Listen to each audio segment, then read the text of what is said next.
नाम श्री जी का पुकारो, मिलो करुणामयी से। तो हरिवंश गुरुदेव भगवान की जय। ये पता है, लीला करने के लिए प्रिया प्रीतम ने बहुत सारी लीलाएं की हैं। अपने संतों को शिक्षा देने के माध्यम से वो इन कथाओं को या उन लीलाओं को श्रवण करके, कथन करके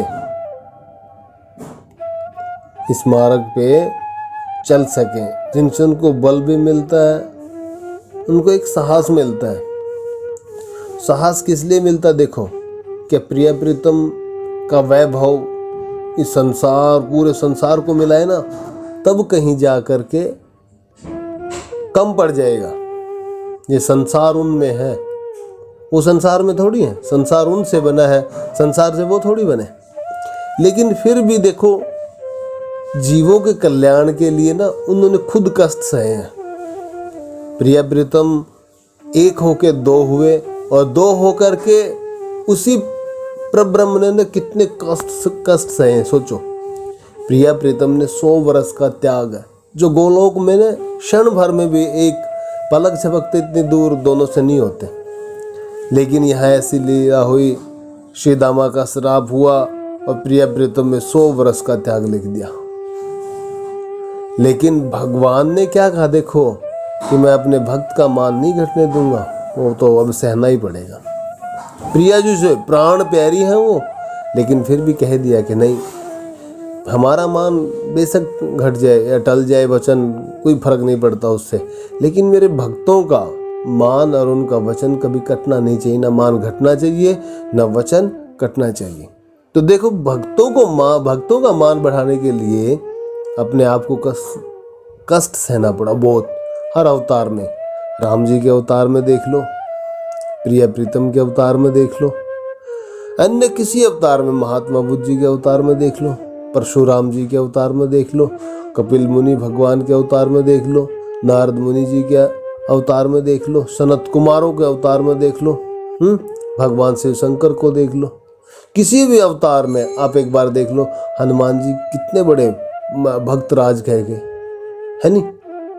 इनके हृदय में किसी की कामना नहीं। केसरी नंदन एक राजा होते तो उनके बेटे हनुमान जी, लेकिन क्या राज्य गद्दी पर बैठे? कभी नहीं। ऐसे उस त्याग के दौरान प्रिया प्रीतम ने अलग रहे ना, उन्हीं के दौरान की ये कथा है। ये प्रिया जी का विवाह हो गया था अभिमन्यु के साथ, तो अपने ससुराल चली गई थी, वहां से ये कथा आरंभ होती है। एक बार क्या हो गया, जटिला राधा रानी की जो सास थी ना, वो अपनी बेटी कुटिला से बोली कि जो अभिमन्यु की बहू है ना, मेरी पुत्र वधू राधा, वो कृष्ण के प्रति बड़ी आसक्त हो गई। दिन पर दिन उनका जो आसक्ति बढ़ती जा रही है कृष्ण के प्रति, इससे हमारे परिवार की बदनामी होगी। ये किसको समझा रही है? अपनी बेटी को, जटिला कुटिला को बता रही है। अब हमारे परिवार का बड़ा अपयश होगा, इसलिए ध्यान रखा कर राधा रानी का। और मैंने आज से एक निर्णय भी लिया है, मैं एक निर्णय ले चुकी हूँ अभिमन्यु से पूछे बगैर ही, जिससे कृष्ण व राधा आपस में अब कभी नहीं मिल सकते हैं। मैं अपने पुत्र वधू, अपनी बहू को, अपनी वधू को घर में बंद करके रखना चाहती हूँ। और सामने कुटिला खड़ी है, मैं उसे अब यमुना व सरोवर, पावन सरोवर, मान सरोवर, कुसुम सरोवर, कहीं भी स्नान करने नहीं जाने दूंगी। है राधा रानी पता रोज सूर्य पूजा के लिए वन में जाती थी। तो जटिला ने कहा, मैं सूर्य पूजा के लिए भी नहीं जाने दूंगी। जहां सूर्य पूजा करने जाती थी राधा रानी, वहां अभी सूर्य कुंड है, और सिद्ध मधुसूदन बाबा, उनको प्रिया जी का मुकुट प्राप्त हुआ। बाबा ने आज भी वहीं, बाबा की आज भी वहीं समाधि है, और भगवान वहां पे सूर्य चंद्र नारायण के रूप में प्रकट जो साक्षात थे वही श्री विग्रह बन गए थे। वहाँ जो श्री विग्रह है वो भी किसी के हाथों से बनाए हुए या कोई पत्थर की मूर्ति नहीं है। तो प्रियाजू वहाँ सूर्य पूजा के बहाने से लालजू से मिलने जाती थी। उसी की चर्चा कर रही है कि आज के बाद मैं वहाँ सूर्य पूजा के लिए भी वन में नहीं जाने दूंगी। आज भी वो कुंड है। तो प्रियाजू की कृपा से उसके दर्शन हुए। पिछली बार गया था तो बहुत अद्भुत, वहाँ एक महाराज जी थे, उन्होंने शरीर त्याग दिया था, उनकी समाधि वहीं है। तो वहाँ कुछ गौड़ीय संप्रदाय के महात्मा जी रहते हैं। और प्रियाजू का मुकुट मधुसूदन बाबा को, सिद्ध बाबा को वहाँ दर्शन दिए और कहा कि मेरा मुकुट इसमें विराजमान है, उस मुकुट को ला करके यहाँ स्थापित करो, उसी को ध्यान में रखते हुए मेरी पूजा करो, मेरी सेवा करो। तो बाबा को साक्षात दर्शन भी हुए वहाँ पे और वो मुकुट आज भी विराजमान है। मिला चित्रपट तो मैं थोड़ी देर बाद ही सोते टाइम ग्रुप में डाल दूंगा, वो आप लोग देख लेना, दर्शन कर लेना सभी। तो कुटिला बोली, माँ तुम इस प्रकार उसे बाहर जाने से रोक सकती हो, किंतु राधा यदि यशोदा के घर जाएगी तब तुम क्या करोगी?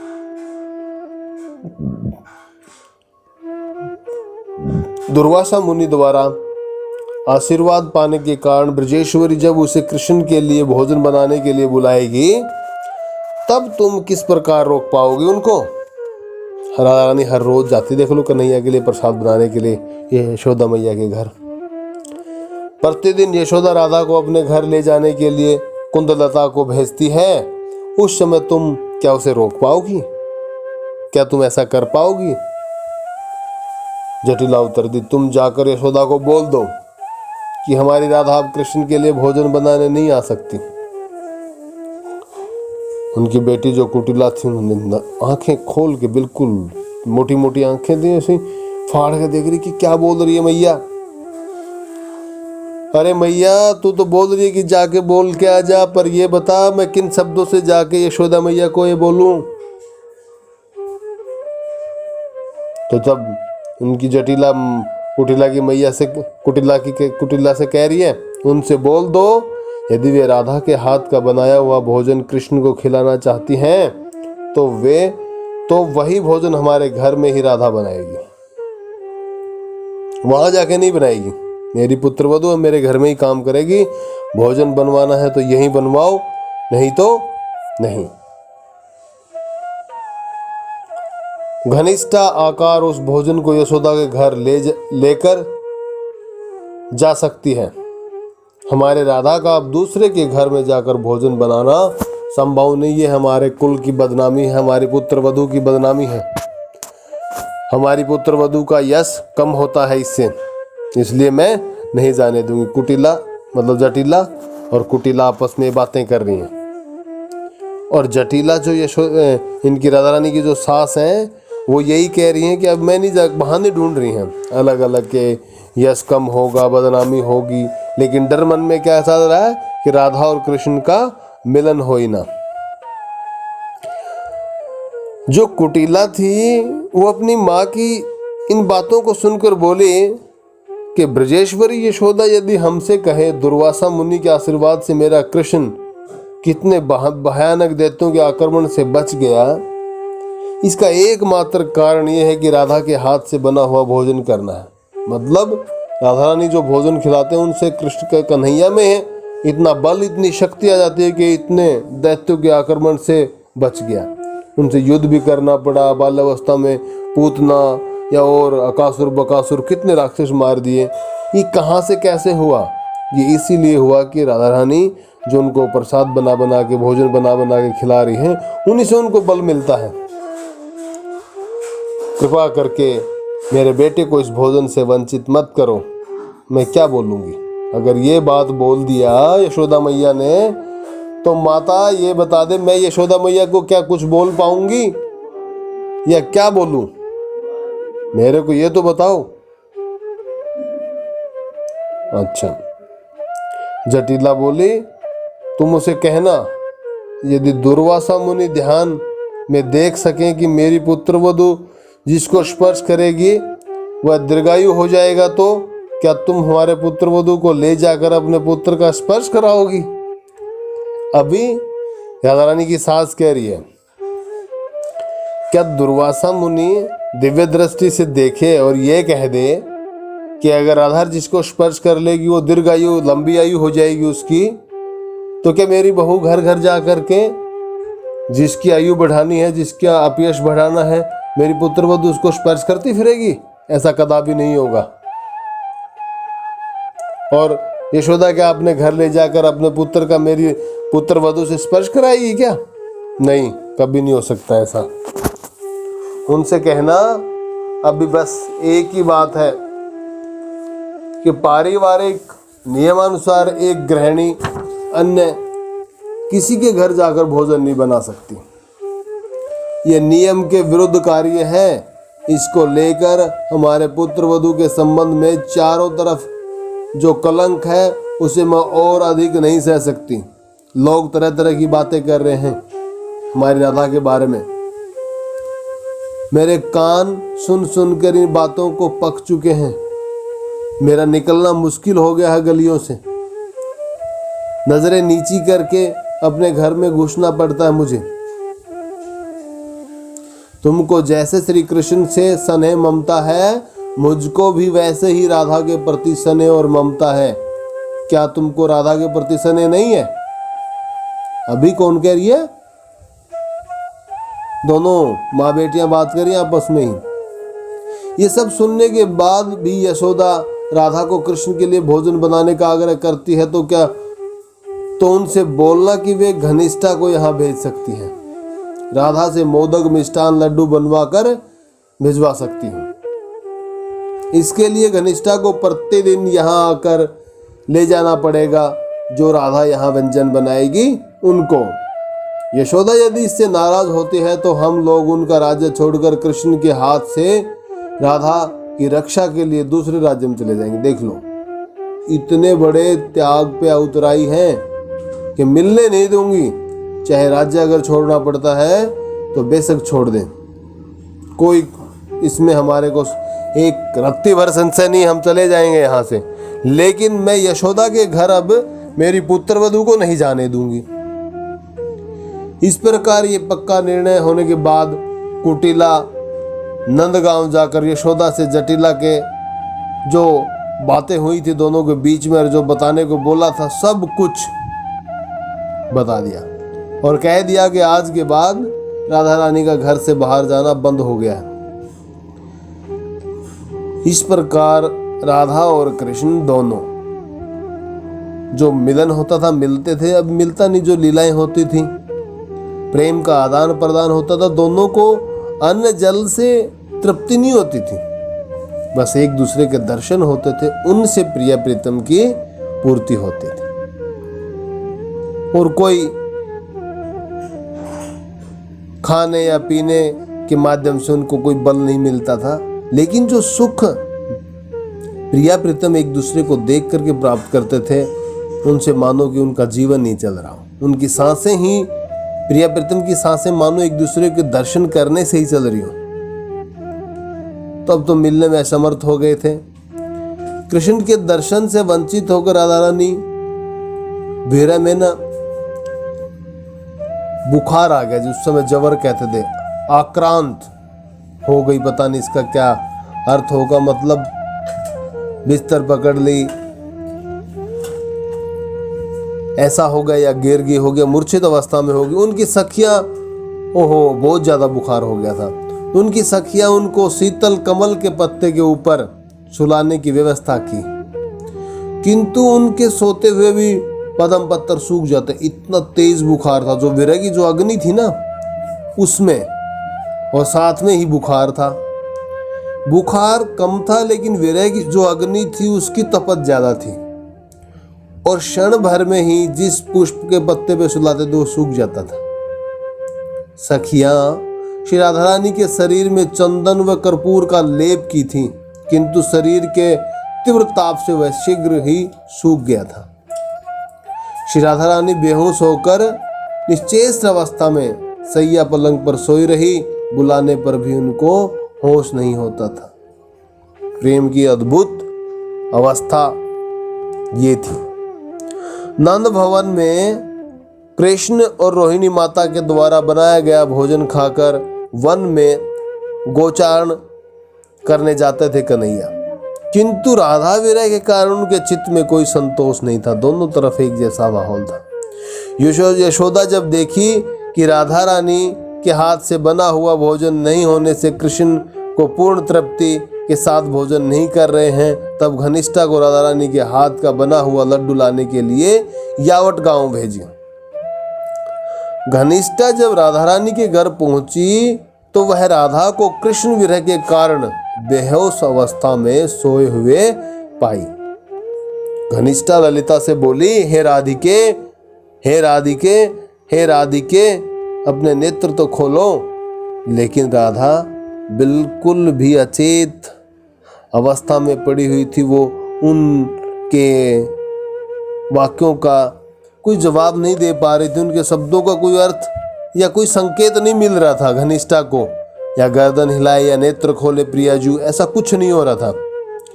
राधा रानी कृष्ण के लिए रंधन, घनिष्ठा ललिता से बोली, राधिका कृष्ण के लिए रंधन करने यशोदा माता के घर नहीं जा पा रही है ना, इसलिए रोहिणी मैया कन्हैया के लिए सब रंधन कर रही हैं, भोजन बना रही हैं, किंतु कन्हैया को तृप्ति नहीं हो रही। इसलिए यशोदा देवी ने मुझको यहाँ राधा के हाथ का बना हुआ कुछ मिष्ठान लड्डू ले जाने के लिए यहाँ भेजी है, किंतु राधा यहाँ बहुत दुखी अवस्था में सोई हुई है, ये कैसे भोजन बनाएगी। डरते हुए घनिष्ठा राधा रानी के पास गई और उनके कान में धीरे से बोली, ओ राधे, देखो देखो कृष्ण तुम्हारे सामने खड़े हैं। ओ राधे, देखो देखो कृष्ण तुम्हारे सामने खड़े हैं। राधा रानी ने जब ये बात सुनी तत्काल उनको चेतना लौट आई और आंख खोलकर देखी।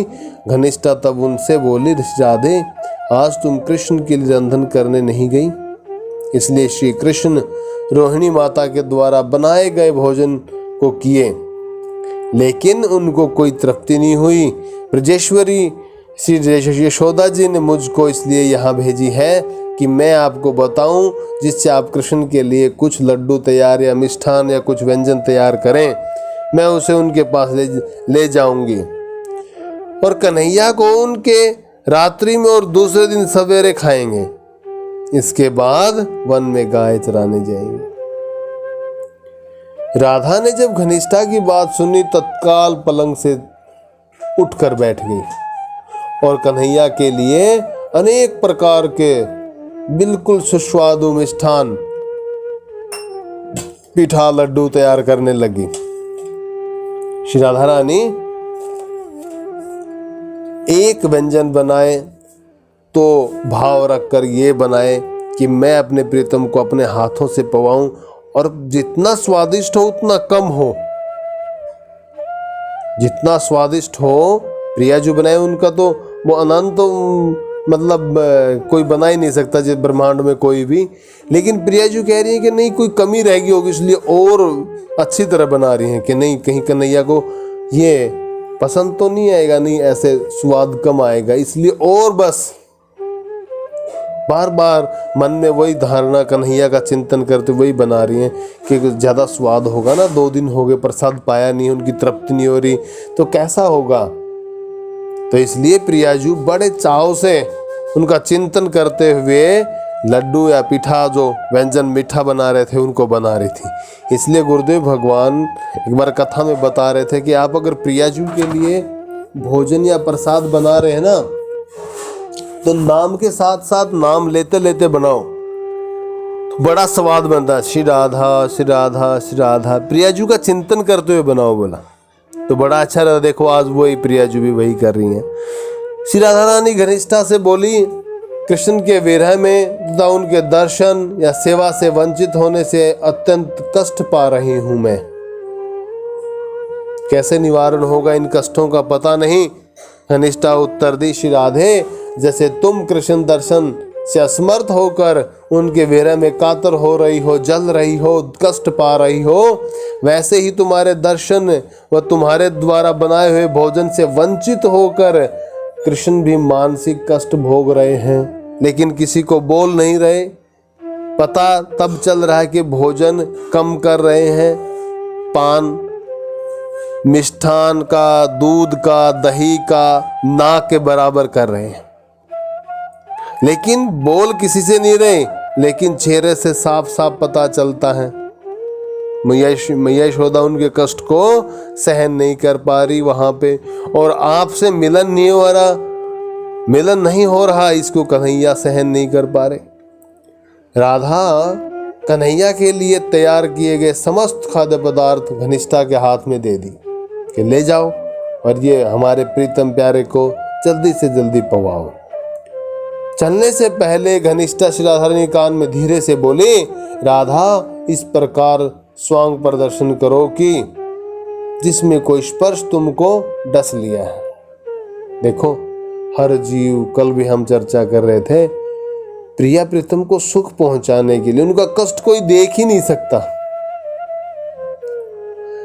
आई है लेने घनिष्ठा कुछ और, लेकिन युवती कुछ और लगा रही कि प्रिया प्रीतम का मेल हो जाए, और कान में जाते जाते करी, प्यारी जी आपका स्वभाव निर्मल है, आपको ये चतुराई नहीं आएगी। घनिष्ठा ने मन में सोचा और फिर कान में कहा कि कुछ ऐसा प्रदर्शन, ऐसा स्वांग रचो और नाटक करो कि तुम्हारे को किसी भोले बाबा ने काट लिया हो, उनके सेवकों ने काट लिया हो, ऐसे कुछ करो नौटंकी। प्रिया जी को ऐसा बोल के चली गई।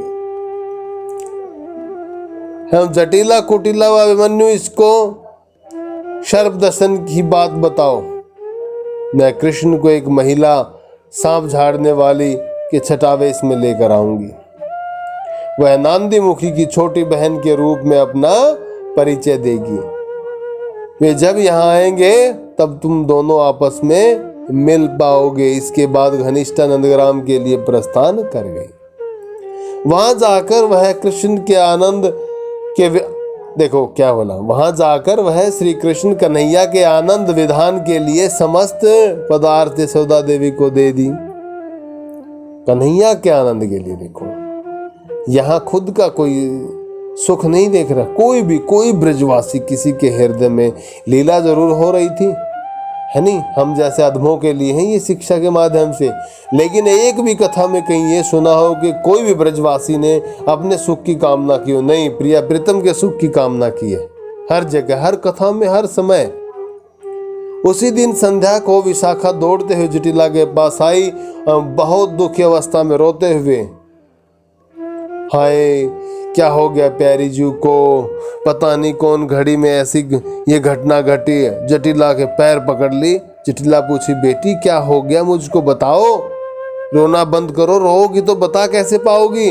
विशाखा बोली, हमारी सखी तुम्हारी पुत्र वधू राधा को एक सांप ने काट लिया है।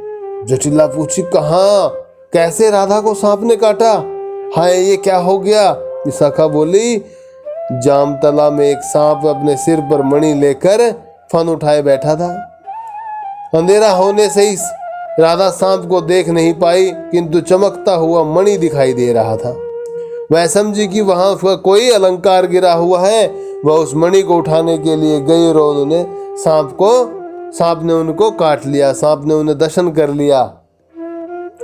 जटिला ने जब यह बात सुनी तो बड़ा दुख व्याकुल होकर राधारानी कमरे की ओर दौड़ पड़ी। हाय हाय करते हुए तेजी से दौड़ी। जटिला राधा को घर के भीतर सोकर कांपते हुए कातर शब्दों में बड़बड़ाते हुए देखी।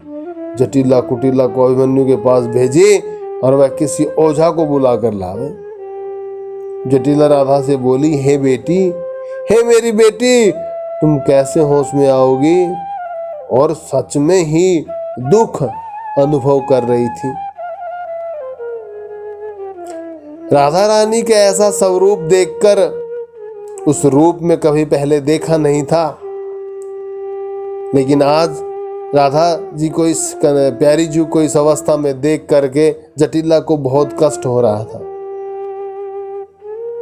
राधा रानी धीमे स्वर में उत्तर दी, क्योंकि स्वांग जो रच रखा था ऐसे प्यारी जी नहीं करना चाहती थी, लेकिन क्या करें, अपने प्रीतम को सुख पहुंचाने की बात थी और प्रीतम को सुख पहुंचाने के लिए झूठ बोलना पड़े तो बेशक बोलो, वो झूठ नहीं, वो झूठ से सत्य से भी बड़ा सत्य है। रानी धीमे स्वर में उत्तर दी, सांप के तीव्र विष से हमारा शरीर जल रहा है। हम ज्यादा बात नहीं कर सकती हूँ, किंतु कृपा करके मेरे चिकित्सा के लिए किसी पुरुष ओझा को मत बुलाना।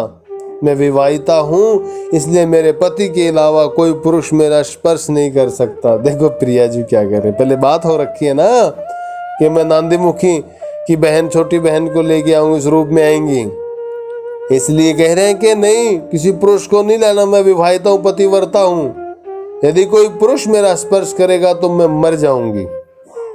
जटिला बोली, किंतु मेरी माँ, ऐसे विपद काल में ये सब नियम मानना ठीक नहीं होगा।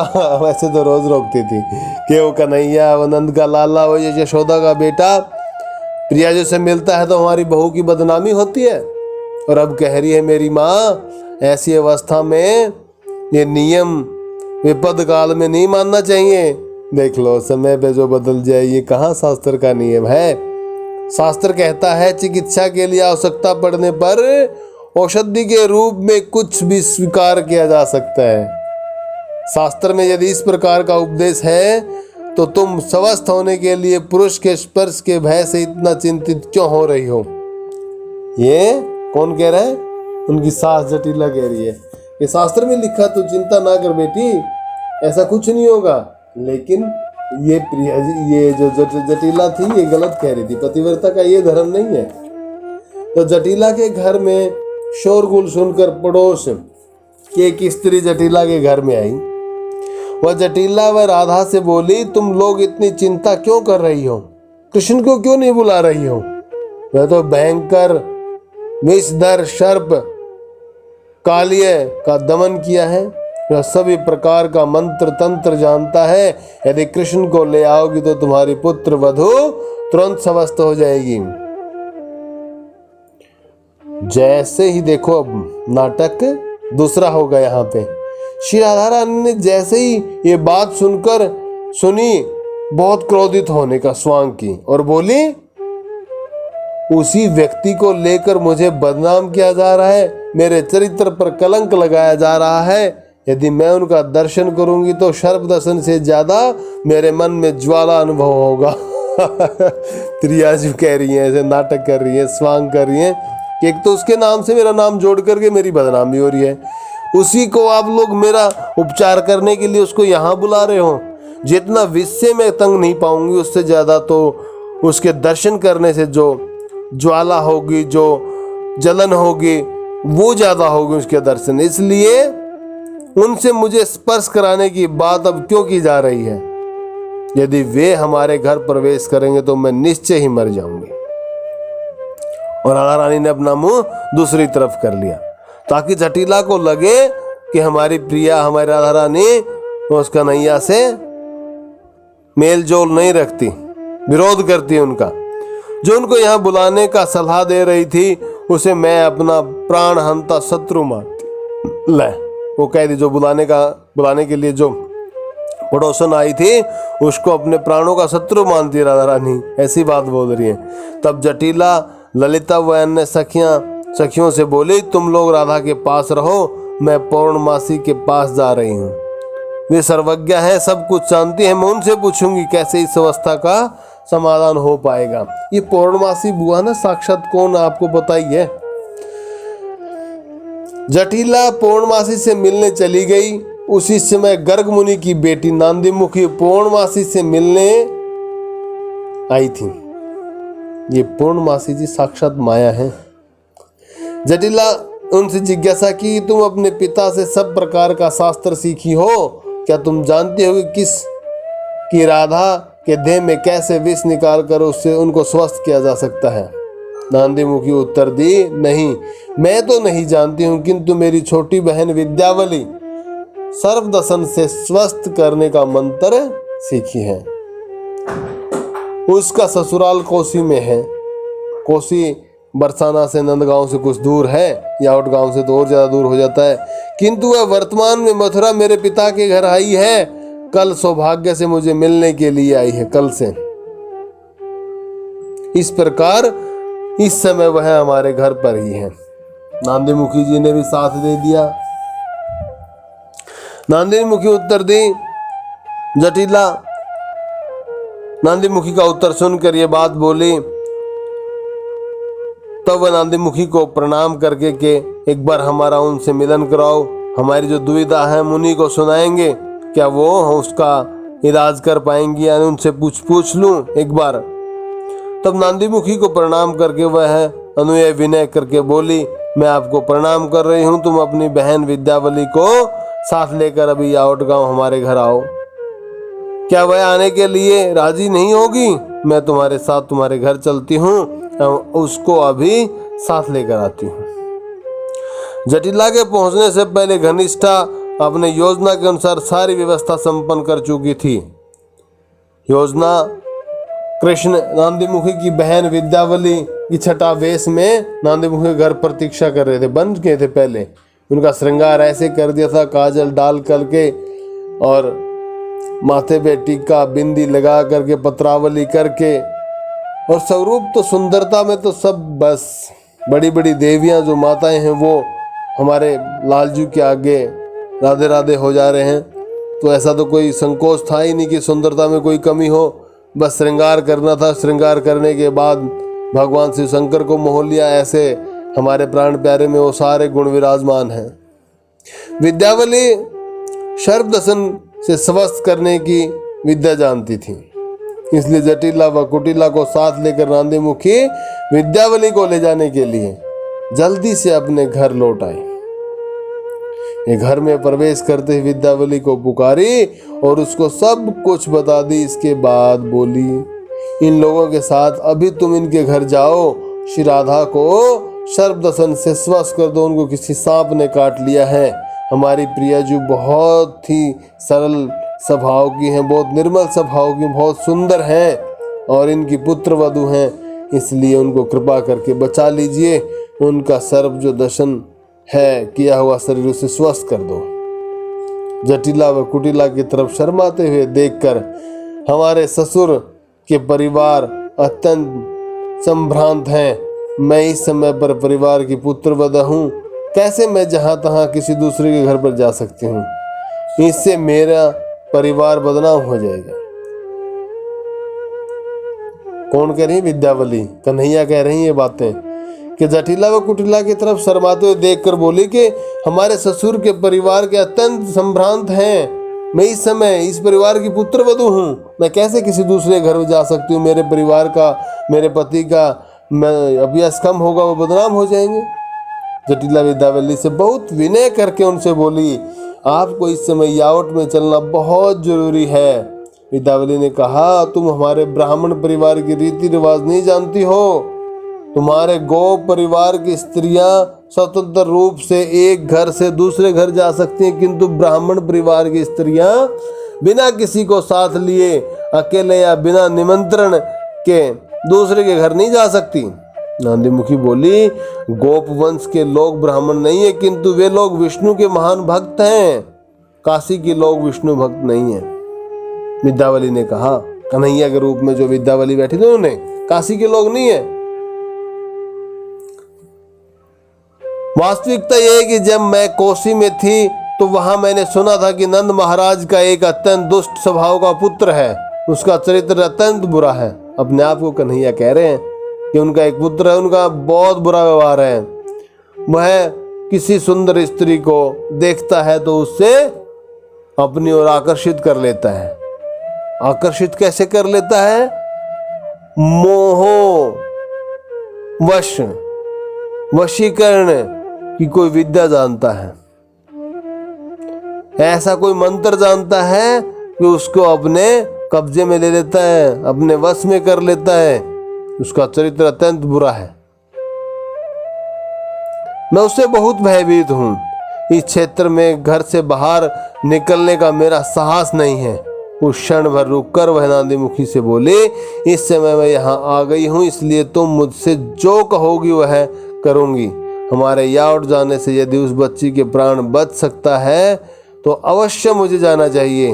लेकिन तुम्हें अवश्य मेरे साथ चलना होगा नांदी मुखी, तभी मैं वहां चल सकती हूँ। नांदी मुखी उत्तर दी, तुम चिंता मत करो, हम सभी लोग तुम्हारे साथ यावत चलेंगे। रास्ते में चलते चलते विद्यावली जटिला से बोली, मैं विष दूर करने वाले सारे मंत्र सीख ली हूँ। जब उन मंत्रों को एक पान के पत्ते के ऊपर बोलकर उसमें मैं चबाऊंगी तो अत्यंत शक्तिशाली औषधि बन जाएगी। जब तुम्हारी पुत्र वधु मेरे चबाए हुए उस मंत्रपूत पान को खाएगी, तत्काल उसके शरीर का सारा विष दूर हो जाएगा।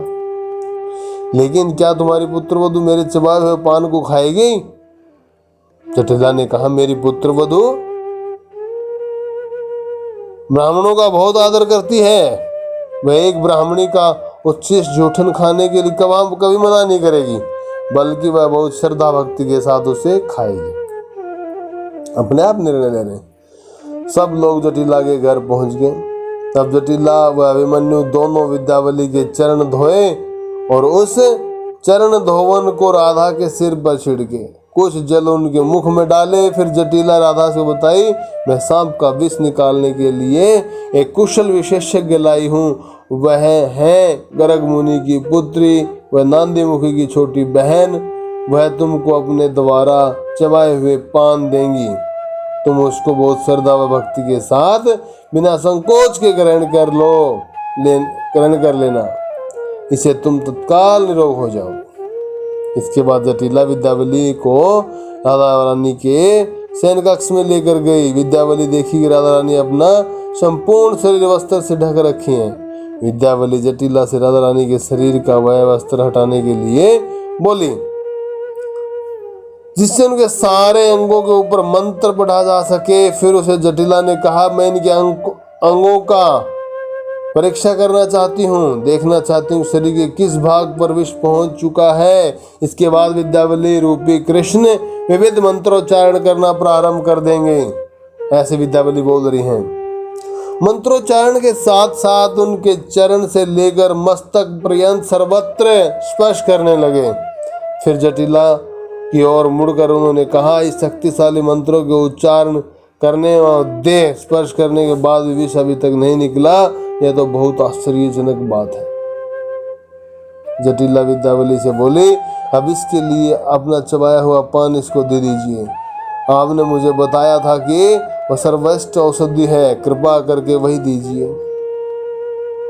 विद्यावली एक पान को लेकर उसके ऊपर बहुत निष्ठा के साथ मंत्रोच्चारण करने का प्रदर्शन किए। इसके बाद उसे चबाकर राधा रानी को दे दिया। वो पान राधा रानी को जो पान दिया, राधा रानी तो सचमुच जानती थी। कुछ समय बाद जो विद्यावली थी कुछ समय बाद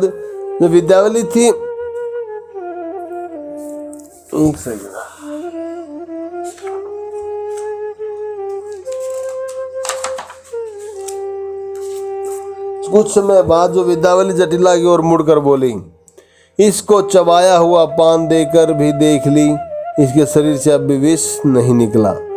जटिला उद्गिन होकर कातर भाव में पूछी, तो अब क्या किया जाए? विद्यावली थोड़ा रुक कर बोले, हाँ एक और मंत्र है, यह सबसे ज्यादा शक्तिशाली, किंतु इस मंत्र का उच्चारण बिल्कुल एकांत में करना पड़ेगा। यदि कोई भी इसे सुन लेगा तो वह निष्फल हो जाएगा। यह एक विशेष मंत्र है, इसके प्रयोग करने पर जो सांप काटा है वही यहाँ चला आएगा और तुम्हारे पुत्र वधु के अंग से विष खींच लेगा। किंतु वह सांप किसी दूसरे को किसी प्रकार से काट देगा तो उसे कोई नहीं बचा पाएगा। इसलिए आप सभी लोग बाहर बैठिए, बाहर जाइए, यहाँ से दूर रहिए। मैं मंत्र द्वारा सांप को आह्वान करूंगी, डरना मत, मैं आपकी पुत्र वधु की रक्षा करूंगी। मुझे केवल 3 घंटा समय दीजिए, यहाँ बिल्कुल स्वस्थ हो जाएगी। सभी लोग कमरे के बाहर निकलकर चुपचाप इंतजार करने लगे। 1-2 घंटे तक वे लोग कुछ भी सुन नहीं पाए। इसके बाद करुण विद्यावली व सर्प के बीच काल्पनिक वार्तालाप करना आरंभ कर दी। चुपचाप, किसी को पता नहीं चल रहा है, सांप से बात कर रही हैं, काल्पनिक बात हो रही है। विद्यावली के स्वर में ये बोले, हे सर्पराज तुम कहाँ से आए हो? सर्पराज ने स्वर का अनुकरण करते हुए कृष्ण उत्तर दिया। कन्हैया बोल रहा, मैं कैलाश से आया हूँ। विद्या बोले तुम क्यों यहाँ आए हो? तुमको किसने भेजा है? सर्पराज, मैं महादेव शिव के आदेश से जटिला के पुत्र अभिमन्यु को डसने आया हूँ। नाटक कर रहे हैं कन्हैया और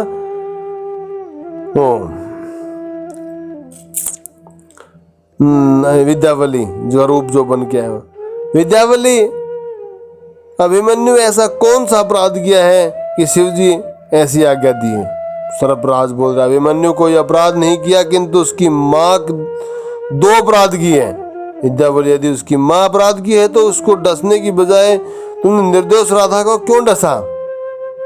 सर्पराज, दुर्वासा मुनि के आशीर्वाद व उसके साथ सत्यता और शक्ति से राधा के स्वामी की हत्या संभव नहीं है, किंतु यदि पहले इसको मार दिया जाए तो इसके पति को आसानी से मारा जा सकता है। जब उसके पुत्रवधू दोनों की मृत्यु हो जाएगी तब उनके शोक में जटिला प्राण त्याग देगी। विद्या बोली, हे सर्पराज, ये वृद्धा स्त्री दुर्वासा मुनि के चरणों में ऐसा कौन सा गुरुतर अपराध की है जिसका परिणाम इनके इस रूप में भोगना पड़ेगा? सर्पराज, दुर्वासा मुनि शिवजी के प्रकाश रूप में जन्म ग्रहण किए हैं। नंदनंदन कृष्ण महादेव शंभु के इष्ट देव। जटिला श्री कृष्ण के नाम पर गलत व मिथ्या दोषारोपण करती हैं। नंद भवन में जाकर कृष्ण के लिए भोजन बनाने के लिए राधा रानी को रोक रही हैं। इन 2 कारणों के से शंभु इस समय नाराज हो गए हैं। इसलिए वे जटिला व उसकी पुत्री कुटिला को कुछ समय के लिए ऐसे कलेश भोग करने मेरे की अवस्था की हैं। इसलिए मैं जटिला के बजाय राधा को दर्शन करता हूँ। इस प्रकार के वार्तालाप सुनकर जटिला चिल्ला उठी, है विद्यावली, मैं तुम्हारा चरण पकड़कर विनती करती हूँ, कृपा करके सर्पराज को संतुष्ट करो, इसका क्रोध शमन करो। मैं अब किसी श्री राधा को कृष्ण के लिए भोजन बनाने के लिए नंदगांव जाने से मना कर दूंगी, नहीं जाने दूंगी। प्रतिदिन नंद महाराज के घर जाए, वह प्रतिदिन नंद महाराज के घर जाए। मैं दुर्वासा मुनि के चरणों में शतकोटि प्रणाम निवेदन करती हूँ, जिससे वे हमारे अपराध को क्षमा करें। मैं बुरे हृदय वाली हूँ, साथ ही वृद्धा हो गई हूँ।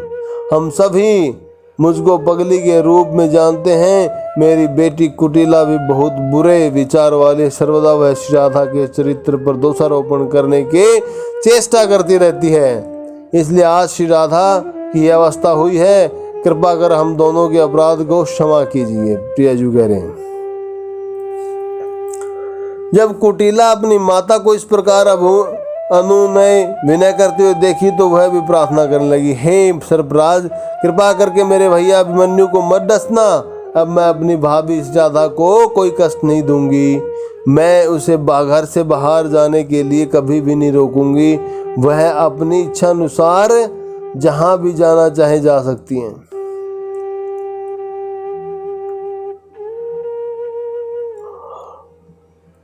जटिला व कुटिला जब इस प्रकार बोले तब कृष्ण बोले, हे यावट की स्त्रियों, मेरी बात सुनो। शंभु का नाम लेकर नित्य सत्य वचन कहता हूँ, श्री राधा सबसे अधिक पवित्र स्त्री है, समस्त पवित्रताओं में शिरोमणि है। अब तुम दोनों अभिमन्यु के सिर पर हाथ रखकर मुझे वचन दो कि हमारे कथानुसार तुम लोग राधा को समस्त पवित्रताओं में उच्चतम रतन के रूप में स्वीकार करोगी। जटिला ने तुरंत कहा, हे सर्पराज, तुम्हारे बातों पर हमें पूर्ण विश्वास है। आज से फिर कभी भी मैं श्री राधा की गतिविधियों में बाधा नहीं दूंगी। मैं आपसे प्रार्थना करती हूँ कि कृपा कर अभिमन्यु व उसकी पत्नी को यह आशीर्वाद दीजिए कि वो दीर्घ जीवन प्राप्त कर सकें। सर्पराज, हे वृद्धा, अब मैं तुम्हारे ऊपर प्रसन्न हूँ। तुम दुर्वासा मुनि को भोजन कराना चाहिए जो रुद्र के समान है। तुम उन्हें प्रसन्न करो। मैं तुम्हारी पुत्र वधू के शरीर से विष वापस ले रहा हूँ। इस एवं इसके प्रकार में कैलाश। इस प्रकार अभिमन्यु और उसकी पत्नी को यह आशीर्वाद दीर्घ जीवन प्राप्त करें। सर्पराज, हे वृंदा, मैं तुम्हारे ऊपर बहुत प्रसन्न हूँ। तुम्हें दुर्वासा मुनि को भोजन कराना चाहिए जो रुद्र के समान है। तुम्हें प्रसन्न करो, मैं तुम्हारे पुत्र वधु के शरीर से विष वापस कर लूंगा और इसके बाद मैं कैलाश चला जाऊंगा। किंतु इससे पहले तुम्हें चेतावनी दे रहा हूँ कि तुम और तुम्हारी बेटी कुटिला कृष्ण पर दोषारोपण की और राधा को नंद महाराज के घर जाने से रोकी। तब उस दिन से मैं कैलाश से वापस आऊंगा और तुम्हारे पुत्र व पुत्र वधु को डस लूंगा। ये बात कहकर सर्पराज बहुत अदृश्य अचानक गायब हो गए। जटिला और कुटिला दोनों डर गए, शायद कोई चमत्कार था। श्री राधा रानी के शरीर से विष चला गया। विद्यावली एकत्रित गोपियों से घोषणा की राधिका स्वस्थ हो गई है। तब प्रत्येक गोपी कमरे में यह देखने के लिए आई, राधा स्वस्थ हुई, राधा स्वस्थ हुई, राधा हमारी प्यारी जो स्वस्थ हुई, हमारी स्वामिनी स्वस्थ हो गई। सबके मुखमंडल पर एक खुशी की आभा झलक रही थी। राधा उन लोगों को बताई कि हमारे शरीर में विष का कोई चिन्ह नहीं है, मैं स्वस्थ हो गई हूँ। सबने विद्यावली को अपना विनम्र सादर प्रणाम अर्पित किया और उनसे कहा, प्रिय विद्यावली, सर्प का विष निकालने वाली आपकी विद्या बहुत महत्वपूर्ण है। तुम यशस्विनी हो। राधिका के प्राणों की रक्षा करके तुम और महामयी हो गई हो। तुम्हारा जीवन अब धन्य आदि धन्य हो गया है। तुमने ब्रह्मांड की स्वामिनी की रक्षा की है, प्राणों की रक्षा की है। इसके बाद उपस्थित प्रत्येक ने जटिला से कहा, विद्यावली, तुम्हारी पुत्र वधु के प्राणों की रक्षा की है। तुम्हें श्री राधा के गले से एक हार उतार कर विद्यावली को सादर भेंट करना चाहिए। जटिला बोले, एक साधारण हार की क्या बात करती हो? श्री राधा के सारे आभूषण विद्यावली को देना उचित है। इसके बाद वह राधा रानी से बोली, प्रिय पुत्री, विद्यावली ने तुम्हें मृत्यु द्वार से लौटाई है। तुम्हें अपना सारा आभूषण उनके हाथों में विद्यावली को दे देना उचित होगा। तुम अपने लिए आभूषण की चिंता मत करो। ब्रजेश्वरी यशोदा, तुम्हारी माता कीर्तिदा तुम्हारे लिए और ज्यादा अलंकार दे देंगी। इसके बाद वह विद्यावली से बोले, मेरी पुत्र वधु अपने समस्त अलंकारों से आपको सजाएंगे। कृपा करके उन्हें मना मत करना, अवश्य स्वीकार कर लेना, अवश्य स्वीकार कर लेना इन आभूषणों को।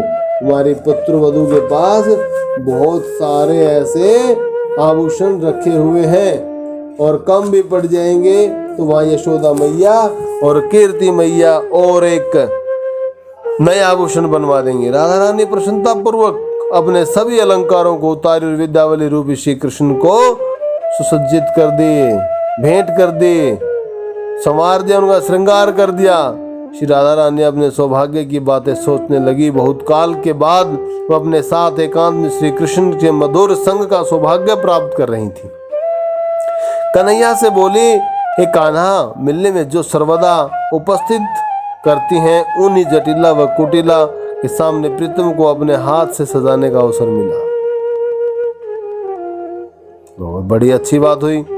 आभूषण प्राप्त करने के बाद विद्यावली जटिला से बोली, माताजी, इस समय लगभग अर्धरात्रि बीत चुकी है।